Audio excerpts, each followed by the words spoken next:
Hi friends, പുതിയൊരു വീഡിയോയിലേക്ക് നിങ്ങൾക്ക് സ്വാഗതം. നിങ്ങൾക്ക് ഈ ചാനലിലെ വീഡിയോകൾ ഇഷ്ടമുണ്ടെങ്കിൽ ചാനൽ സബ്സ്ക്രൈബ് ചെയ്യാം. അതുപോലെ വീഡിയോ ഇഷ്ടപ്പെട്ടാൽ ലൈക്ക് ചെയ്യാം. അതോടൊപ്പം വീഡിയോയ്ക്ക് താഴെ നിങ്ങളുടെ കമന്റുകളും പോസ്റ്റ് ചെയ്യാൻ സാധിക്കും.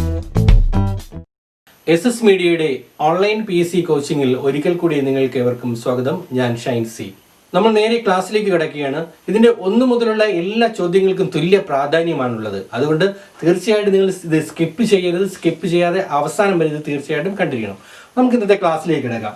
ഒന്നാമത്തെ ചോദ്യം ഇതാണ്: ലോക മുലയൂട്ടൽ വാരാചരണം എന്നാണ്. അപ്പോൾ വേൾഡ് ബ്രസ്റ്റ് ഫീഡിംഗ് ഡേ എന്നാണ് എന്നുള്ളതാണ് ആദ്യത്തെ ചോദ്യം. ലോക മുലയൂട്ടൽ വാരാചരണം ആചരിക്കുന്നത് ഓഗസ്റ്റ് 1 മുതൽ 7 വരെയാണ്. അപ്പോൾ ഓഗസ്റ്റിലെ ആദ്യത്തെ ആഴ്ചയാണ് ലോക മുലയൂട്ടൽ വാരാചരണം ആചരിക്കുന്നത്.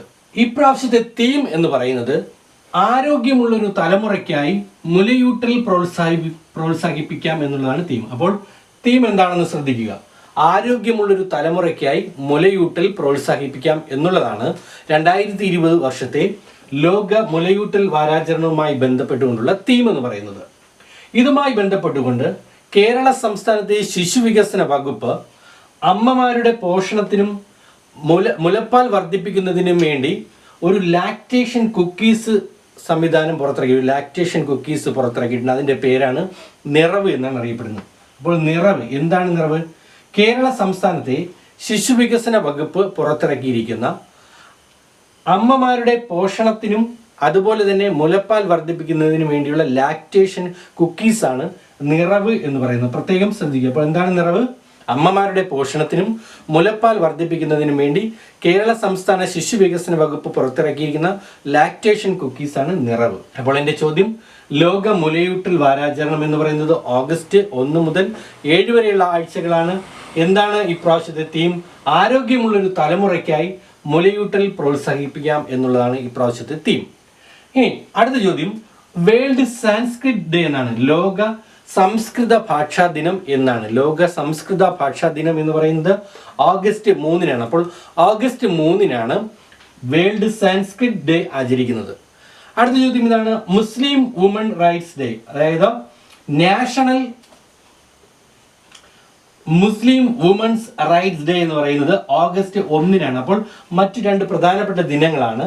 ഒന്ന് വേൾഡ് സാൻസ്ക്രിറ്റ് ഡേ എന്ന് പറയുന്നത് ഓഗസ്റ്റ് 3-നാണ്.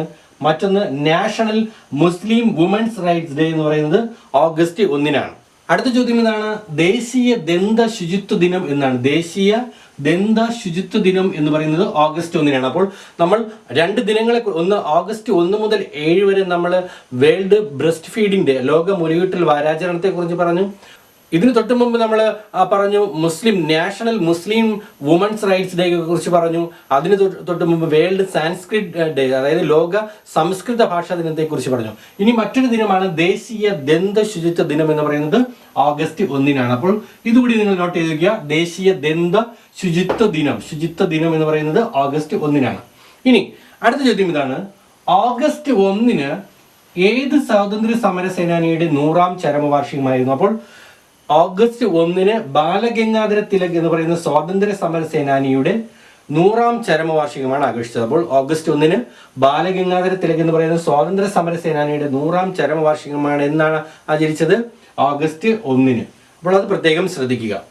അടുത്ത ചോദ്യം ഒരു പുസ്തകമാണ്. ദസ് സ്പീക്സ് ഗവർണർ എന്ന പുസ്തകത്തിന്റെ രചയിതാവ്. അപ്പോൾ ഈ PS ശ്രീധരൻപിള്ള മിസോറാമിന്റെ ഗവർണർ ആയിരിക്കുന്ന BJPയുടെ ഒരു മുൻകാല നേതാവ് കൂടിയായിരുന്ന PS ശ്രീധരൻപിള്ളയുടെ ദസ് സ്പീക്സ് ഗവർണർ എന്ന പുസ്തകമാണ് ഇപ്പോൾ പ്രസിദ്ധീകരിക്കുന്നത്. അപ്പോൾ അറിയാം, ഈ ലോക്ക്ഡൗൺ കാലത്ത് PS ശ്രീധരൻപിള്ള അനേകം പുസ്തകങ്ങൾ രചിച്ചു എന്നാണ് പറഞ്ഞിരിക്കുന്നത്. അതിലൊരു പ്രസിദ്ധമായിട്ടുള്ള പുസ്തകമാണ് ദസ് സ്പീക്സ് ഗവർണർ എന്ന ഒരു പുസ്തകം. അപ്പോൾ ഇതിന്റെ രചയിതാവ് ആരാണ്? PS ശ്രീധരൻപിള്ള, മിസോറാമിന്റെ ഗവർണറാണ്. അടുത്തത്, US-ൽ ബഹാമാസിൽ നാശം വിതച്ചുകൊണ്ടിരിക്കുന്ന ഒരു ചുഴലിക്കാറ്റിന്റെ പേര് എന്താണ്?